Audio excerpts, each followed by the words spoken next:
Hello and welcome back to Just Another Month. We've arrived in December, but we're reflecting on November. I'm joined as always with my co-host Tom. Tom, how are we? Very well. We are in the same clothes as the Ranking Championship Managers video that you won't have seen yet or about to see. Coming soon. But we are back for Jam. Thank you for being back with us for Jam. And we should say as well, if you enjoy Jam, subscribe, because you don't say it enough on this channel. And you should subscribe. And there are more very important things that you're going to tell us about as well before we get going. Because it's Christmas, you can see this beautiful Christmas tree behind me. It's taken, we won't go into detail about how we got it into its current position. We will. Jack climbed over the table. It looks like a lovely made studio, and it is, but it's also quite a tight squeeze with a massive Christmas tree behind me. But it is Christmas, therefore we must make Christmas decisions, and that's one of them. We're also sponsored by Wooden Grounds, as we always are, with a real twist, because we've got two things on offer for you. Number one, a 30% Black Friday discount that is still available for you right now. Normally, I can give you 10% off with the code JWAR10. When the Black Friday deal is over, you can go back to using that code. But right now, you can get 30% off any item because the Black Friday deal is still available. So make sure you do that. You can also win one of these beautiful pieces of art. There'll be a bit of footage on the screen now for more detail as to how lovely they look. But the brilliant Matt has come to us and said, look, it's Christmas. And Christmas is all about giving. We are willing to give you a free item of your choice for your club by simply, in the comments down below, writing or starting your comment with Wooden 10 to celebrate 10,000 subscribers and the normal 10% discount. And also by writing a brief review on your team's month. And then making sure you include the name of your team. That would be quite helpful. We'll then pick a random comment for you to then win one of these beautiful pieces of work. So we've got Black Friday and a competition. We should say Black Friday's ending soon on that 6th sale. of December. Right, so you got until the 6th of December. But this is a massive opportunity to get some really great gear as well. So you would be really silly not to get down in the comments down below and tell us about your team. Tell us about your month. Make sure we got Wooden 10 on there. Wooden 10? Wooden 10. Wooden 10 on there. And you'll be entering into the draw. And you could well win. Because it's not like the lottery. There aren't going to be millions of people playing. No. So you got a chance. You might be 1 in 10. Let's hope not. But let's really, really hope that you get involved because they are really, really good. And that's been brilliant since we sort of joined together and became partners in this project. And it's a fantastic thing that he's doing. So thank you very much, Matt. Let's begin by talking about the Championship and some impressive Championship teams because there's been quite a few. In Jamstar, we're back talking about positives because the last couple of weeks I feel like we've been all focusing on the teams that haven't been doing as well. Yeah. But this month there's been more games and there's been far more teams impressing us. Tom, can you begin with the league leaders, Chris Wilder, Sheffield United? Yeah, they've had a very impressive month, haven't they? They've had an absolutely class month. It's been a massive, massive November for them. A massive, massive Steel City derby win, of course, as well.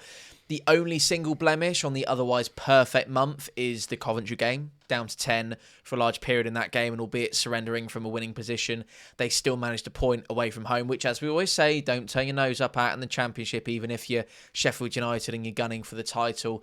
I'm going to sound like Alan Shearer here, but points deduction? What points deduction? They don't care, do they? No issue there. That's been completely usurped. Obviously, they will care about it and whatever, and they did have it, and we shouldn't forget and put that by the wayside.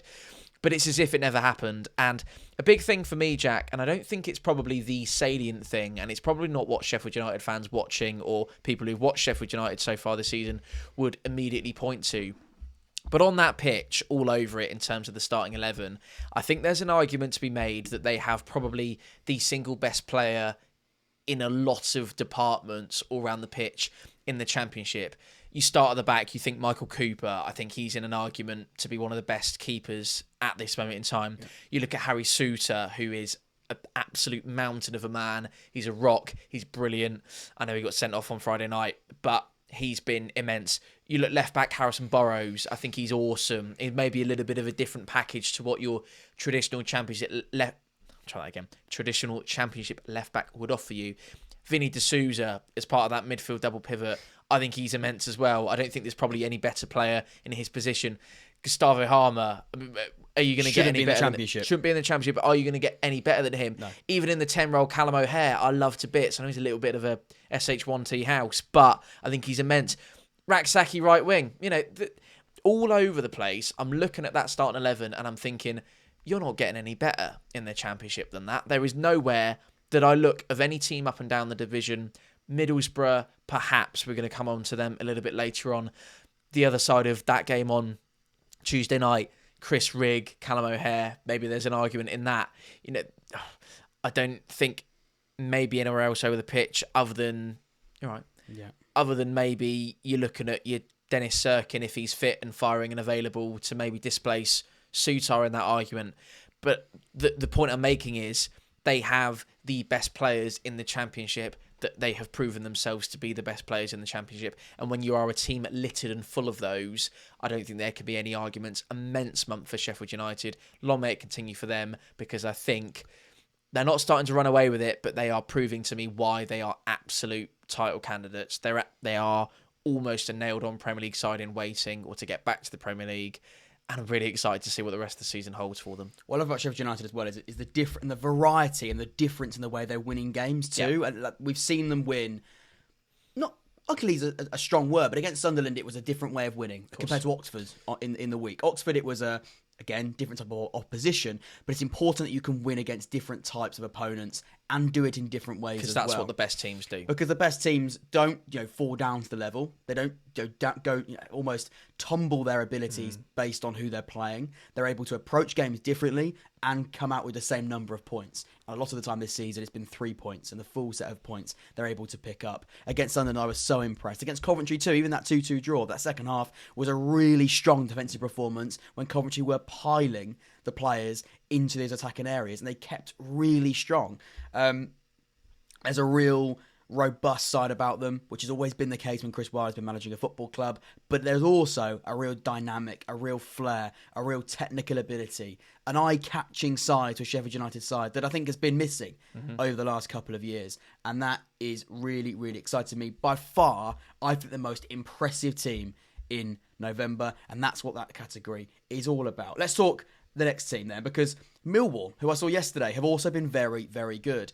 And if you actually look at their results during the month of November, there's been a lot of draws in there. I'll give them that. There's been draws. There's also been some very, very important wins in classic Millwall style. A Burnley 1-0 win, a Leeds 1-0 win as well. A really good draw against Sunderland. Hang on, let's just pause there. They've beaten Burnley and Leeds in the same month.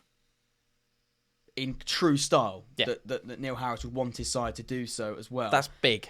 Actually, if we extend to the end of October, they went on a 4-game 1-0 winning run. They beat Plymouth 1-0, Swansea 1-0, and then, of course, Burnley and Leeds 1-0 at the start of this month that we're looking at. An important result on the road against Stoke as well. A very good result against Sunderland, a 1-1 draw there. They would have played on Wednesday against a certain Portsmouth. That didn't happen. They also got a 1-1 draw against Oxford. That was probably their worst performance of the month, to be honest. If they're reflecting on that, I think beyond the set piece they scored, they didn't offer a lot. Defensively, very, very good. They really had to set up a side. Defensively, they're so organised, really well structured. They're very robust. Aerially, they're such a threat. And they also will stop most things that come in a direct sense towards their goal. But they know how to win. And they know how to be so good in the fine margins. Do you know what they also know how to do is be a real ask for teams to get on the right side of the results against them as well. One of the Championship's best teams right now, as you say, in terms of current form, it's proper orthodox Neil Harris, isn't it, over the last few games? You mentioned it there, lots of 1-0 wins. Not many scored, not many conceded. That's just keep it simple, strip it back. I would be fine with that. Personally, and I know we would both be happy. Burnley next, similar to Millwall in that sense. Not scoring loads of goals, but impressing us with the results, and especially the defensive abilities, because they have conceded the least number of goals in the division with only 6, which is crazy. 6 goals conceded in 18 games is a phenomenal record. Clean sheets coming out of every body part, and 4 wins on the bounce. And that can't be understated. That must be credited on our jam, because he has been... Scott Parker, at times, criticised for the way that he sets up a team. He's been criticised by some of the football that's been played. It's not always the most attractive, and he might at times agree with that himself. As a manager that sometimes has his own opinions in post-match interviews, maybe not. But he'll look at it and go, my job here is to win games of football, and win games of football in the most convincing way possible. And when you're considering that least number amount of goals, I think he's definitely ticking those boxes. Like I said, it doesn't go their way. It's not always pretty. But when it does go their way, they look like a really, really well-organised, robust team that find a way to win. You can't argue with that. And some of the numbers, the defensive numbers are an absolute joke. I mean, you can talk about the fact that they're winning games, maybe not like double digits like maybe Vincent Kompany was doing when they were last in the Championship. But you look at a 1-0 win, a 1-0 win, 2-0 win, 2-0 win. If it's going to get them promoted, there'll be no complaints. You've done a whole video on this particular club, so I'm assuming you're probably going to expand slightly on a month basis rather than the sort of more holistic approach you took in that video. But you watched your side get trounced by a Middlesbrough team who are flying. They did, and I think they probably could have scored more as well, which shows just how good they are. They have multiple gears, and they didn't have to show all of their gears to score 6 goals past Oxford. And that, I think, is a big indication as to how good they are. And there's only a handful of teams that can do that in this league as well. There is. I think, again, we caught them at the wrong time. They were in a brilliant run of form. They won 4-1, 5-1, and then beat us 6-2. In classic Championship unpredictable style, they lost in midweek to Blackburn. Does show maybe a slight few flaws remaining in their game, that maybe against the low block, against the side defensively setting up slightly differently. They do have their struggles, and they came unstuck in that one, but then put it all to bed by beating Hull City 3-1 yesterday as of recording. Individual talent is a joke. Finn Azaz having the season of his life. Tommy Conway we're going to go and speak about later. Yeah. Because he's also, when you look at his goals to game, looking really, really strong. They've got different profiles in different positions. Ben Doak on loan from Liverpool looks like one of the most perfect loan agreements that's been done since the summer. Hackney is that midfielder option. Next to Morris, who's currently injured, looks to be the perfect double pivot. Defensively as well, yeah, they're slightly open and maybe subject to a mistake every now and again, but that's the style of football they play. They play risk versus reward football. And when they're scoring 15 goals in the space of, 3 games, the QPR Luton and Oxford game, add 3 goals more yesterday, you can't argue that too much. I've been immensely pressed by Middlesbrough. Michael Carrick is now finding his feet after, I think, a bit of inconsistent issues. Very, very clear style of play. Results have been good at times, but they're always subject to an inconsistent result. Blackburn an example. But when it works, oh boy, it works. They're 5th in the league. They look really strong. So 4-1 win, 5-1 win, 6-2 win, 0-1 loss and 3-1 win. It's not bad, November. No clean sheets. No clean sheets, but that's the football they play. They'd rather score 6 than keep a clean sheet. That's a tongue-in-cheek comment, Borough fans, by the way. I think you will probably not care a JOTE whether you've got clean sheets or not, because you are doing far more up the other end than you are not doing at your own end. So, and I think another thing is it's a team that's littered with talent all over the pitch as well.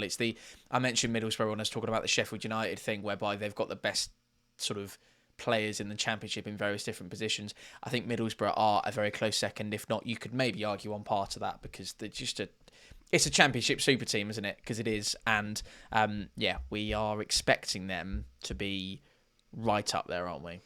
We're going to play a little game next, and we're going to try and split the division into thirds based on where we currently feel the promotion race ends. We'll then move into our middle tier and then our relegation potential mini league table. This will cause a stir. Let us know where your thirds are, by the way, as well. But we can discuss who potentially could go up in the Championship, where that cut-off point is, who we think is not going to worry too much about promotion this season, but we don't think are going to go down. And I do think there is a league table of potential relegation clubs. So this top third, we're talking about promotion and playoffs. Yeah. So these, okay. I think we're yes. For example, these are teams that could go up automatically or finish in the top 6. There's 3 teams on 25 points at this moment in time, and now that won't change. It may well change because Sheffield Wednesday might beat Derby this afternoon, which would leave them with 25 points. Yes. So there's 3/4 teams on 25 points, or 3 teams on 25 points, another team with a potential to get up to 25 points. However, my current feeling right now, you might agree with me, I think the top 9 are in consideration for me at the moment. That is where I would go with it. That's my opinion. You are more than welcome to disagree with me in the comment section down below. If you're a Millwall or a Bristol City fan, you probably disagree with me already. So you're saying that Norwich, Blackburn, West Brom, Watford, Middlesbrough, Sunderland, Leeds, Burnley, Sheffield United, they're your promotion candidates. At the minute, Norwich are demonstrating to me more of the minerals of a team I would associate with going somewhere in terms of promotion than a Millwall or a Bristol City. That might well come back to bite me because Bristol City are next up at Fratton Park. Swansea, Millwall aren't far away either. No. Well, no, you're right. Well, they would have been this week, wouldn't they? But less said about that, the better. I'm sure you know by now. Swansea, I didn't see enough of a team. I saw nothing from a team of a side first half that made me think that they were going anywhere near the top end of the league. However, the fight and their manager at the end, Luke Williams, came out and said, well, we just can't give ourselves that mountain to climb. That's unacceptable. Our levels can't drop like that. There are teams in that top 9 whose levels would not drop like that because that would be simply unheard of, unacceptable, and just plain and simply wouldn't happen. It did with Swansea. But in the same breath, I give them great credit for coming back into that game. And on a number of occasions, they could have won it. If it weren't for Nicolas Schmid, they would have scored a number of goals past us. And actually, that first half performance would have been completely forgotten about, given the result that would have come if it hadn't been for Nicolas Schmid. My middle third is then 10th. So tough. It's 10th down to 16th, 17th. It is. I think based on the fact that Frank Lampard comes in and offers Coventry something different. And that squad is better than 16th. That squad's better than 16th. That keeps them in that middle 8th or middle 3rd, sorry, for me. Middle 8 teams, perhaps. Or 6 teams in this instance. I'm not worried about Oxford United. Form's taken a bit of a nosedive, as you well know, at the moment. But it was a good, and you described it as a hearty and a gutsy point yesterday, which I think I would agree with. That needed to stop the rut.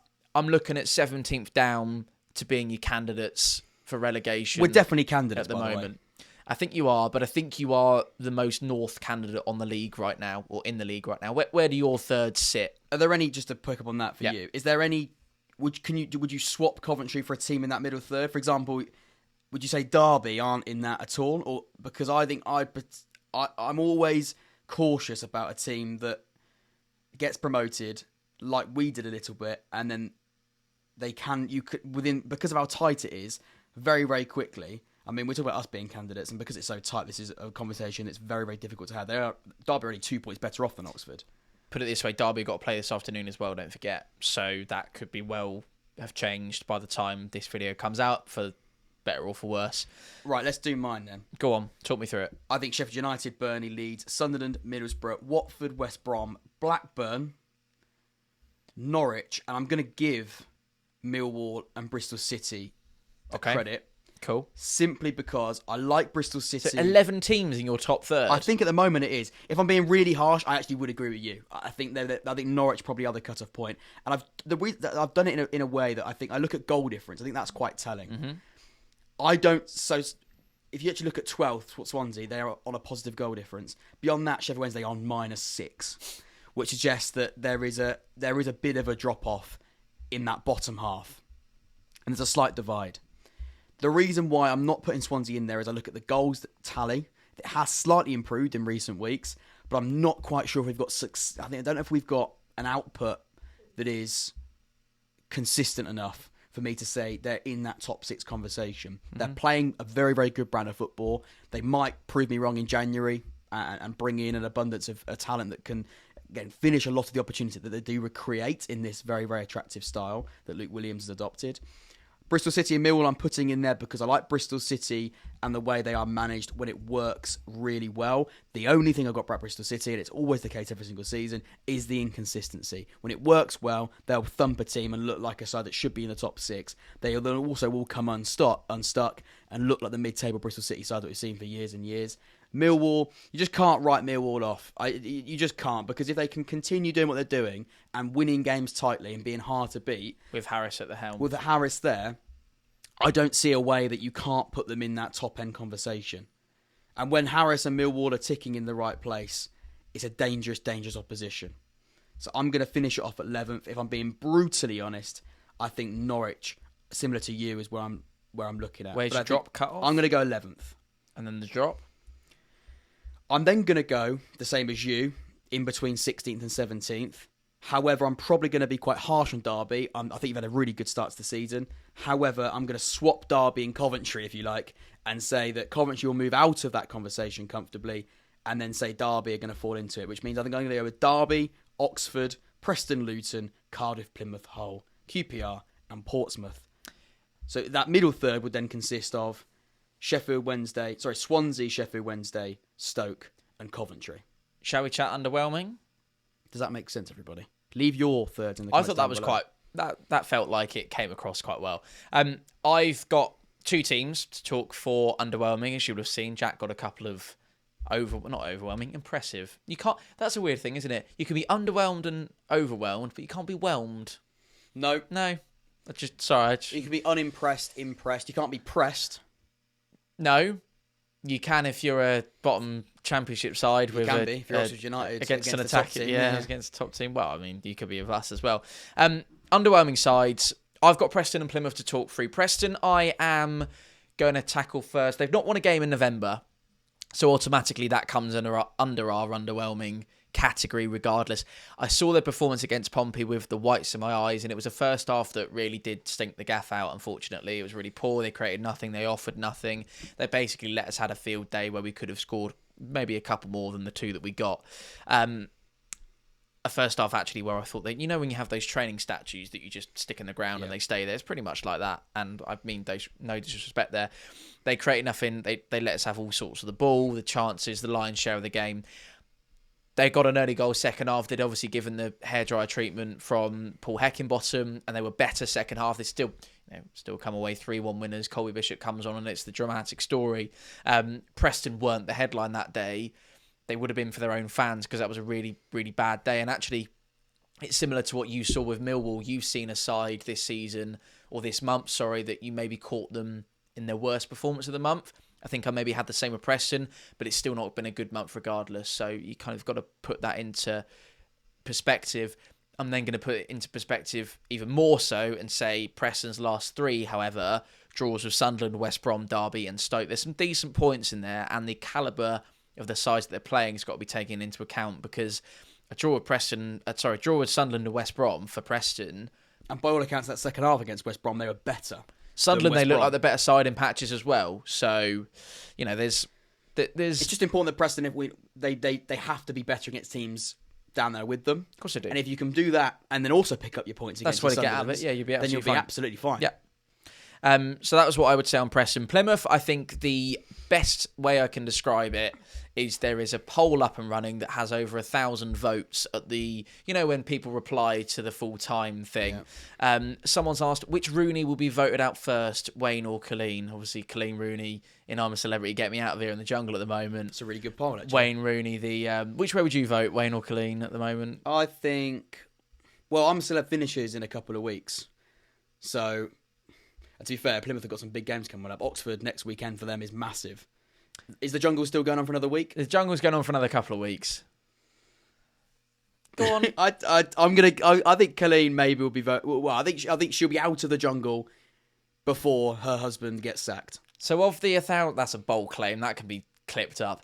Of the 1,065 votes on that poll, 28.9% of people think Colleen and 71.1% think Wayne Rooney. So they are, in terms of reading the room, they're believing Colleen. They're believing in Colleen more than Wayne. I think she at times would probably do a better job than Wayne away from home, especially. But then there's an argument. She's doing pretty away from home at the moment in Australia. We'll stop with the I'm a Celeb puns now.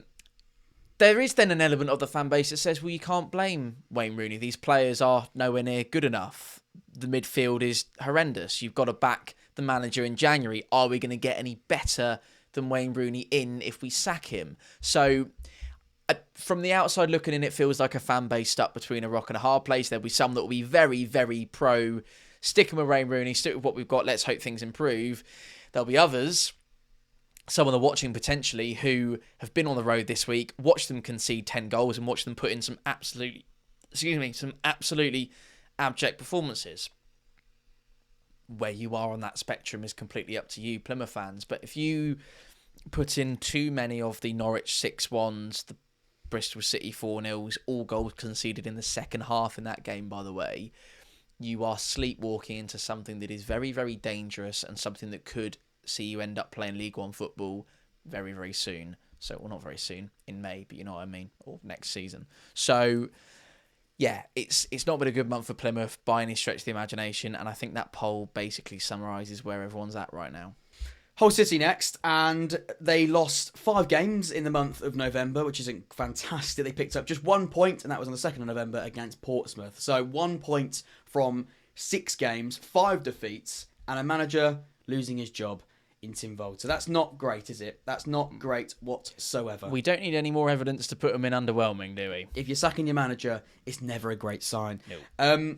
Yeah, Hull are tricky. I think they might have been an underwhelming and I think they might have creeped into this category before. So having said that, October didn't look as terrible. There weren't as many games there. And they drew a couple of matches. But November, it's been an absolute shambles. They've lost some really, really important games against teams that shouldn't be in the same conversation as them, but are. For example, against Oxford, they did look really, really bad. They offered very, very little against Oxford. We won that game 1-0. Luton haven't been fantastic at all this season. They were beaten by them. They lost 2-0 at home pretty convincingly against Sheffield Wednesday. They're beaten again convincingly against Middlesbrough, because that was without Tim Volter.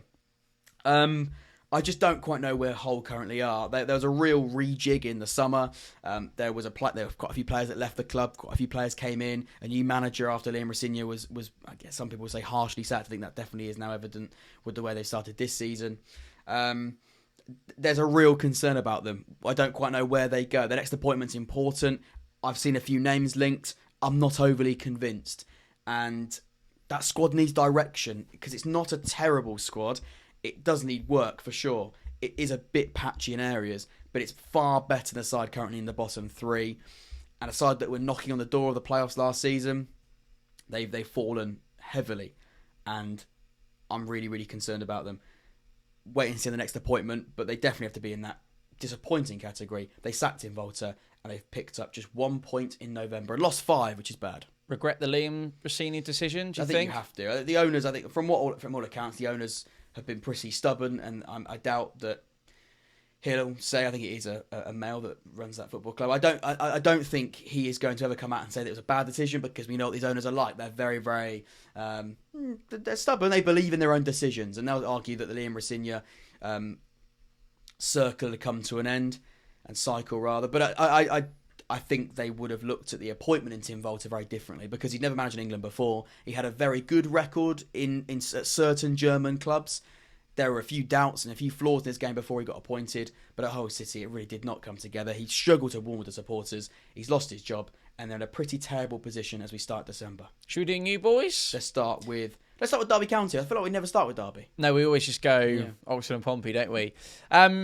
We did a ranking managers video, didn't we, a couple of moments ago, and you were quite steadfast in your approach to your chat about Paul Warne. Yeah, I think they've... Again, I feel sorry for Derby fans. A minute ago, we spoke about separating the league, and I put them back into our potential relegation candidates, which is quite harsh. But I think they know where we're coming from. We can't get too overexcited. But what I can say is a 14th place current position is really strong, and they would have definitely taken that after 18 games. They have looked very, very good at home. They've picked up some important results away from home. They've looked strong. They look really boisterous. They look well organised. They look so deadly from set pieces. And that's what they were doing in League One. It wasn't always attractive, but it was, when it worked, extremely effective. And the question was going to be, can they translate that into the Championship? And Paul Warne's record in the Championship wasn't fantastic when he was Rotherham United manager, and that's where the doubts were. However, Derby would want to be a side that's competitive and safe in the Championship. And if Paul Warne can deliver that, that can't be argued with. And right now, they are those things. They are inconsistent. They will lose games. They'll drop points. But they also will win games. Away from home against better opposition, I think there still are some doubts. But they're never meant to be competing with those. They've got to be strong in the fine margins and in the ways that they feel they can be better over the opposition. Whether that be a set piece, whether that be a free kick, whether that be a strong back four with 2 in front of them and a quick breakaway with Mendes Lang, Blackett Taylor, for example. If you can win those little bits and moments in games, they'll be fine. And so far, they look in a really healthy place. Ignore today's game because we don't know the outcome of that yet. Derby have 2 wins since August. But they've won 5, drawn 6, and lost 7. The goal difference is only -1. They picked up 21 points. They're 14th. They're middle of the road. if you have a look, their December run is pretty grim for reading wise. Paul Warne, I think he's often been able to sort of pull the rabbit out the hat, hasn't he? He finds a result from somewhere just to sort of stop the rot a little bit, and I think he's maybe build a bit of a footballing career off that in terms of management as well. He's actually a really likeable guy. I really like him from the outside looking in, and that might, there'll be some Derby fans out there that absolutely despise Paul Warne and want him out of the football club. I can't think there'll be many. I think he is someone who is good in terms of when the pressure is on, finding a result from somewhere just to keep you ticking over a little bit is something that you can really associate with the Paul Warne side. Today's a little bit of a must-win. It'll be interesting to see the outcome of that one, and I know we're recording it beforehand. But yeah, Christmas doesn't look particularly kind to them in terms of games. Pompey next. Here we go. Did you play any games? Did you play many games in? We tried to start a few of them. Yeah, we did try to start a few of them. We were closer to starting Wednesday than we were starting on Saturday the week Tough before. To get the days. It's days, isn't it? Days are all a bit confusing now. We're fighting for it. We are fighting for it, and I think we're getting there, Jack. I think we're getting a grips, albeit a little bit slower than yourselves of a team, and many others have adapted to the start of this championship season. As we said earlier, our form's marginally better than yours, but you have the better start, and that's the difference. I spoke about a naivety in the manager video that we filmed before this one. I won't go back on that chat too much because I think I kind of went into a lot of detail, but it's worth keeping in mind that the Pompey ecosystem has been dominated in large part this season by a nervousness, a fragility, and a naivety to it. And we're slowly, I think, beginning to coach ourselves out of that. I think we're getting there. We're a coachable group. You've seen that. We've adapted in various different situations. The dynamism that Messino showed and the ability to plot a way out of a situation, like I've just mentioned really with Paul Warne, when you need a result and the pressure's on, you get one. I don't think that's something he's quite demonstrated in the Championship yet. My only thought is maybe the QPR game where we really needed to win, and that was our first win, and it was taking a long time to get there. I think also an example of that would be getting our first home win of the season in the month of November is something to be really celebrated and enjoy the fact that that came. We have seen the naivety that I mentioned creep back in a little bit. I want us to rid ourselves of that. Our January and Christmas is difficult. It's going to be a long, tough and cold winter. Stick together, stick in games. I think we're doing just about all right. We've got a couple of games in hand now. I know I'm saying we're doing just about all right and we're bottom of the league, but we are getting there. I think I'm seeing creeping signs of us and people saying, being happy with a point in each game isn't good enough. No, it's not. We know that. But I think I'm seeing us get back to competing again. There was a period a couple of weeks ago where we just completely stopped competing altogether. Maybe a couple of months ago now. We're back in games. We're back competing. That's what I want to see. That's what we've got to build off. Oxford United.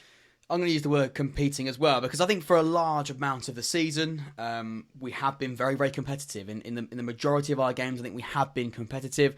I think this is the first month where at times I walked away from games and felt we were beaten by a team that weren't quite at our level. And sometimes you can just, as a side that's just been promoted, you just got to admit that at points.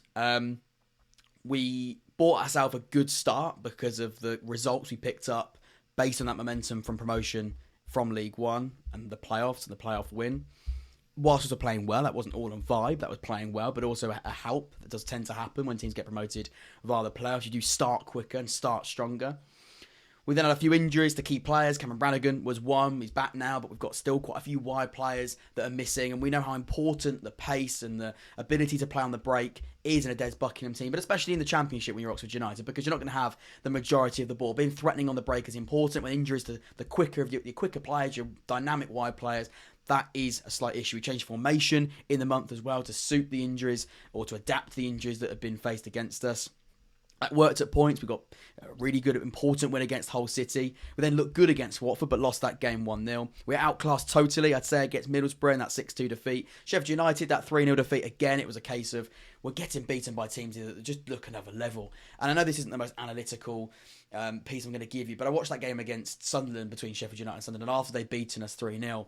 I looked at that and I spoke to my dad. I thought, this isn't the league. Doesn't feel like the league that we're playing in.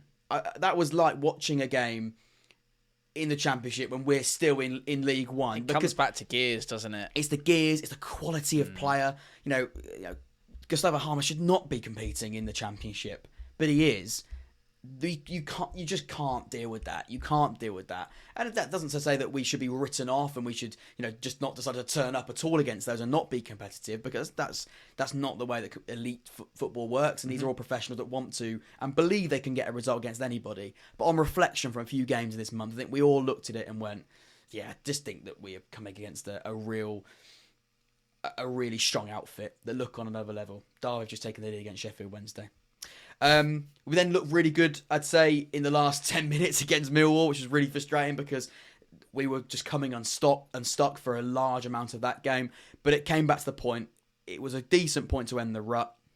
And also, it was, again, an indication we can be competitive again. No, against the sides that aren't just going to be high flyers in this league, we can be competitive. We can give teams a good game. And we did. I think we did. Millwall didn't have tons of chances. We're going to chat about some players that have really impressed us to wrap up this month's Jam as well. One of them, who I believe has been top of the billing in terms of the player chat for the majority of the Jams that we filmed already this season, is Borja Sainz, who has 15 goals in 18 games. That is a complete and utter joke. He had a hat-trick in the 6-1 game for Norwich a couple of weeks ago, or a week or so ago, by the time you're watching this. He's a maverick. He is sitting outside the norm, isn't he? He's scoring sort of completely, he's just indescribable almost. He's nearly video worthy. He's nearly... Yeah, he might well be over the next couple of weeks on this channel.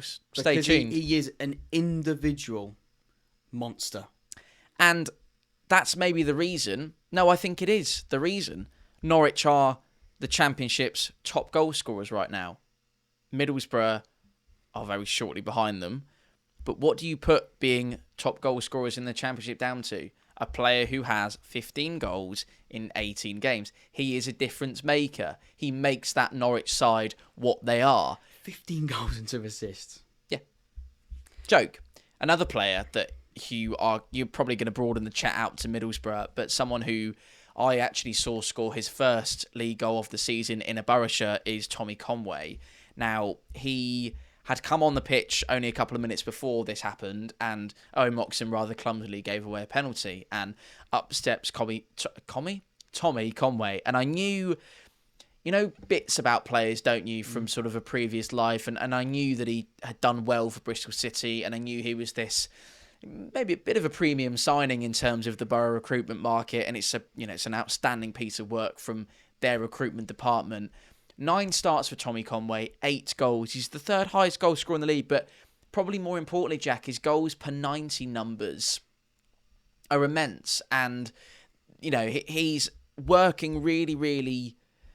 He's a really, really strong performer for that Middlesbrough side. You can see how much it means to him. You can see how much he's working for it. And I know that's a bare minimum, but working hard and scoring goals is not often a combination that is particularly easy to get right. So I think that's a real plus point. And again, he's providing a little bit of something different. He's in almost the same breath as Borja Sainz. Middlesbrough, the second top goal scorer and top goal scorers in the league. That's made possible through the likes of Tommy Conway having such an excellent output in terms of goal scoring himself. And you're going to talk a little bit more about some other Borough players of note in the month of November. Yeah, Finazaz, Ben Doak have to be mentioned. I mean, Finazaz in particular, I saw him firsthand. We speak about the numbers being important, but the eye test is paramount. And I watched him play first hand against Oxford. He tore us apart. And you felt that the team might have had another level. I think Finazaz probably had another level as well. I think as a creator, he's phenomenal. He is a real magician in the way that he creates. He can drop deep to collect the ball. He can create chances on the edge of his own box. He's got a real variety about him. But importantly, the output is so good. As of recording, 12 goal involvements in 16 games. That's nearly looking at 17 games now. It's nearly looking at Sainz level of output. Maybe not so much the goals, but he is knocking on the door of an output monster. And he dictates games. He dictated that game against Oxford United. He ran the show. What he wanted to happen, he made happen. If that means that he wanted to create another chance in that different position, he roamed in that area, he'll go and do that single-handedly because he's got that footballing aura about him. He's a chance-creating monster. Most shot-creating actions created in the division as well. And that, of course, is any action that leads to a shot. He is just a monster in everything he does, in any position on the pitch. He's got a license to roam, and he'll go and just do whatever he wants. He's brilliant. So good. Jack's got one more Sheffield United player that he's going to pick out. Before he does do that, I'm just going to remind you that if you are down there on your keyboard right now, typing in a player that we have not spoken about, we sincerely apologise. We haven't got it on a rotational basis, but what we do try is be a little bit of try and have a bit of variety about the players we're trying to pick for these sort of moments in these videos. So if there is someone that is on the tip of your tongue and you're thinking, you need to mention him, why have you not done so? We apologise. I'm sure they were fantastic this month. If they continue, they may well get a mention next month. There will be players that we missed, Jack, but there's one more that you want to pick out. Raksaki on loan from Crystal Palace at Sheffield United. He has been, for me, just phenomenal. Because his output has been good. It's been good. But if you've watched, I've watched three Sheffield United games this month, actually. I watched them against Coventry. I watched them on Friday night against Sunderland. And, of course, I watched them against us. And in all of those games, Raksaki is a difference maker. He's dynamic. He's full of flair. He's fun. He is able to hug the touchline with his fantastic, quick dribbling ability to stretch games. He'll then, out of nowhere, drop inside. He'll play slightly more narrow, and he'll just he'll just tear his way through central areas of the pitch as well. He's got beautiful feet.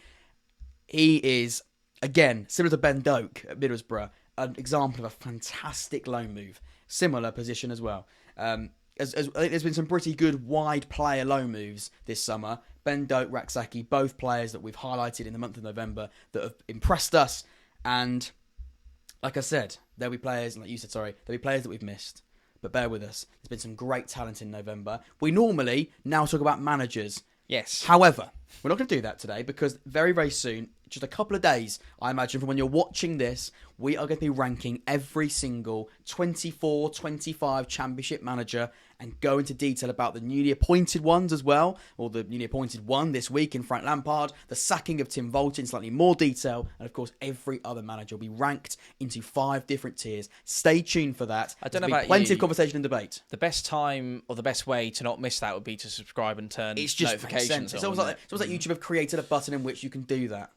Which you can, and Please you should do it right now. Tom, I thoroughly enjoyed it. I as well. Great conversation. I'll Always. see you in 2025 because I don't think we're going to be recording in December again. We might see each other before then. I don't think we'll be recording before then. So, yes. It's crazy. 2025. Bring The Christmas it tree on. will be gone, I imagine, by then as well. It's a 1 month thing. You know, it's just, and also as well, the Christmas deal will be gone by then as well at Wooden Grounds.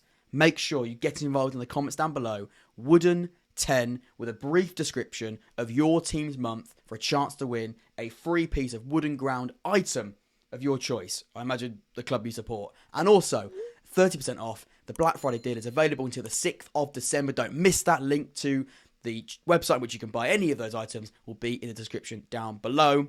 Until next time, I've been Jack. That's been Tom. And we'll see you next year. Take care.